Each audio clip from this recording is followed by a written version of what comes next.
Xin chào các bạn đã quay trở lại với kênh YouTube Review 5 phút. Ở cuối tập 151, ngay khi Vương Lâm và Lý Nguyên tẩu thoát, huyết tổ tức giận gầm lên quát: "Vương Lâm tiểu nhi, lần sau ngươi chạy không thoát đâu." Thời gian qua đi, không lâu sau, Vương Lâm và Lý Nguyên đã từ trong truyền tống trận lóe lên và lập tức đi ra bên ngoài. Ngay lập tức, chỉ thấy Lý Nguyên từ truyền tống trận bước ra liền thủ huyết, hắn vội vàng khoanh chân ngồi xuống thổ nạp phục hồi. Thấy thế, Vương Lâm liền gọi khôi lỗi tiên vệ ra hộ pháp xung quanh. Sau đó, Vương Lâm vội túi trữ vật để Dâu Tích Tuyết đi ra bên ngoài. Sau hơn trăm năm, nàng ta trông có vẻ tiểu tụy nhưng vẫn cao giọng nói: "Ở trên người ngươi ta cảm nhận được huyết thuật của cha ta còn sót lại, ngươi muốn thả ta sao, hay là muốn cầu xin ta nói cha ta tha mạng cho ngươi?" "Vương Lâm, ta nói đúng chứ, ta có thể xin cha tha mạng cho ngươi, bởi vì ta sẽ không muốn cho ngươi bỏ mạng dễ dàng như vậy." Nói như thế, bất kể thả hay không, kết cục của Vương Mỗ đều như nhau. Dứt lời, Vương Lâm phất tay đánh ra vài đạo cấm chế biến vòng sáng co rút lại thành quả cầu ánh sáng, rồi thu Diêu Tích Tuyết vào túi trữ vật. Đúng lúc này, Lý Nguyên kết thúc thổ nạp, mở mắt cười khổ kinh hãi trước tu vi đứng đầu La Thiên của huyết tổ, thầm nghĩ phá giết cấm của mình nếu đạt tầng thứ 7 mới mong phong ấn nổi kẻ này. Đáp lại, Vương Lâm chỉ bình tĩnh bảo gã trước mắt hãy tập trung tìm đường ra rồi tính tiếp. Đến đây, Lý Nguyên đứng lên quan sát xung quanh, cẩn thận bốc một nắm bùn đất trên tế đàn, ngắm nghía, rồi ngắt một nhánh cây đưa lên miệng nhấm nháp. Đôi mắt gã lóe lên vẻ hưng phấn tột độ, liền đề nghị Vương Lâm cho mượn tiên vệ để hộ thân bay lên không trung dò xét. Dù gặp phải vô số khe nứt không gian cắn nuốt, tiên vệ liên tục tung nắm đấm phá tan lực hút và Vương Lâm cũng kịp thời ném ra sơn hà đồ, tạo thành một mảnh núi sông chắn đỡ, cách không tóm lấy kéo Lý Nguyên trở lại mặt đất an toàn trước khi bảo vật bị tổn hại.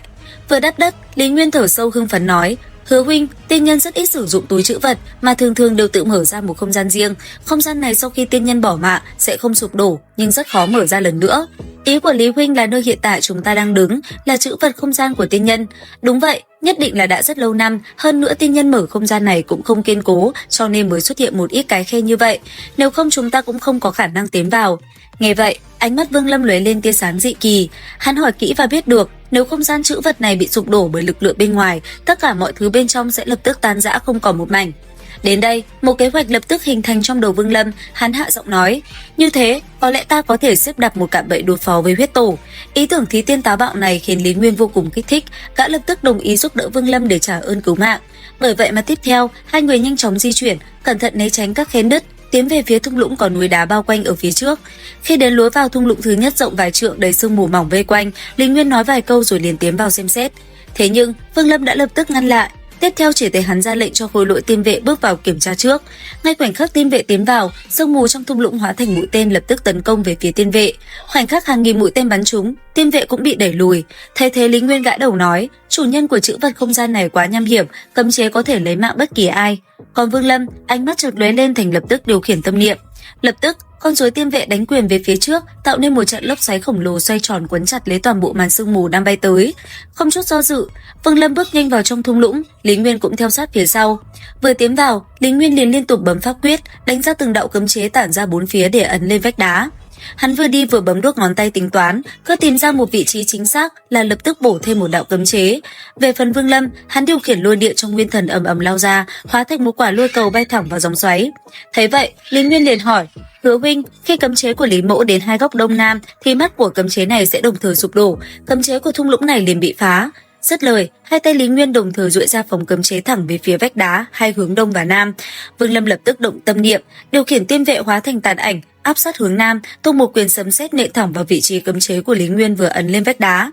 Cùng lúc đó, tay phải Vương Lâm ngưng tụ lôi quang, chuẩn xác tung một chưởng ấn vào mắt cấm chế ẩn giấu trên vách đá phía đông theo đúng chỉ điểm.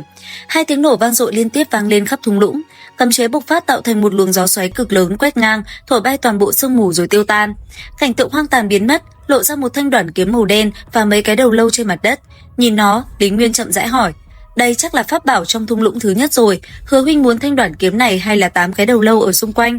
Kiếm này hẳn là không bình thường, phá bỏ cấm chế nơi đây là nhờ Lý huynh. Hứa Mỗ chỉ mất công đi mà thôi, vậy ta lấy 8 cái đầu lâu này." Dứt lời, Vương Lâm vung tay áo hút 8 cái đầu lâu vào tay, quét thần thức qua, trong lòng hắn chấn động dữ dội, nhưng nét mặt không hề thay đổi mà thu ngay vào túi trữ vật. Phía đối diện, Lý Nguyên cũng cười ha hả, rồi giơ tay bắt lấy bảo kiếm rồi vui vẻ cảm ơn Vương Lâm. Rời khỏi thung lũng thứ nhất, hai người đi không xa liền nhìn thấy lối vào thung lũng thứ hai nhỏ hơn rất nhiều. Càng lại gần, các khe nứt không gian trên mặt đất xuất hiện chi chít, tràn ngập đường đi, khiến hai người phải cực kỳ cẩn thận. Đến đây, Vương Lâm nhìn lối vào thung lũng ở phía xa, chậm rãi bảo: "Lý huynh chờ ở đây một lát, nơi này Hứa Mỗ có cách tiến vào." Dứt lời, Vương Lâm khoanh chân ngồi xuống, hai ngón tay chập thành kiếm nhanh chóng điểm liên tiếp 9 cái lên huyệt vị trên cơ thể. Cứ mỗi lần điểm xuống, mặt hắn lại đỏ lên một chút, đến cái thứ 9 thì mặt đỏ như lửa đốt.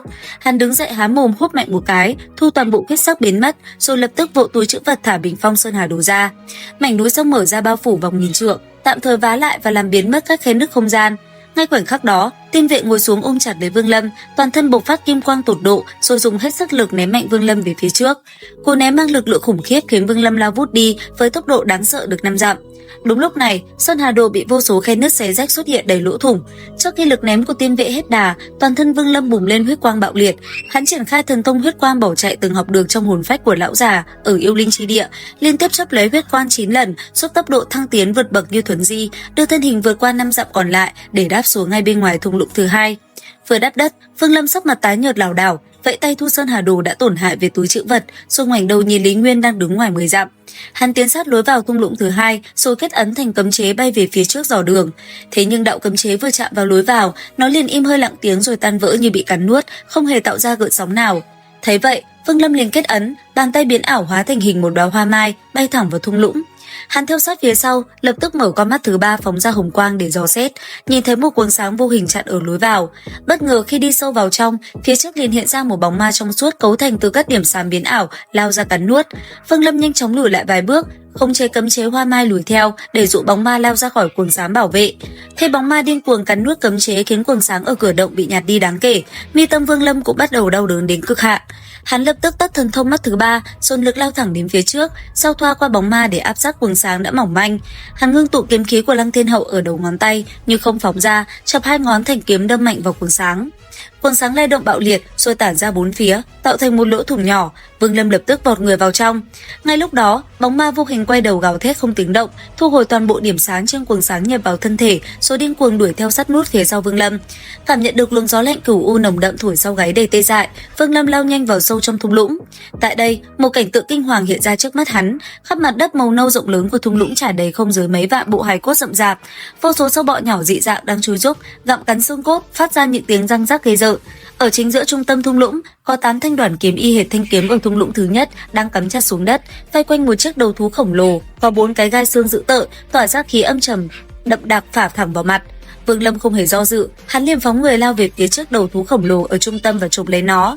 Ngay khoảnh khắc đó, 8 thanh đoản kiếm dưới đất đột nhiên lao ra, đồng loạt đổi hướng rồi đâm thẳng về phía Vương Lâm.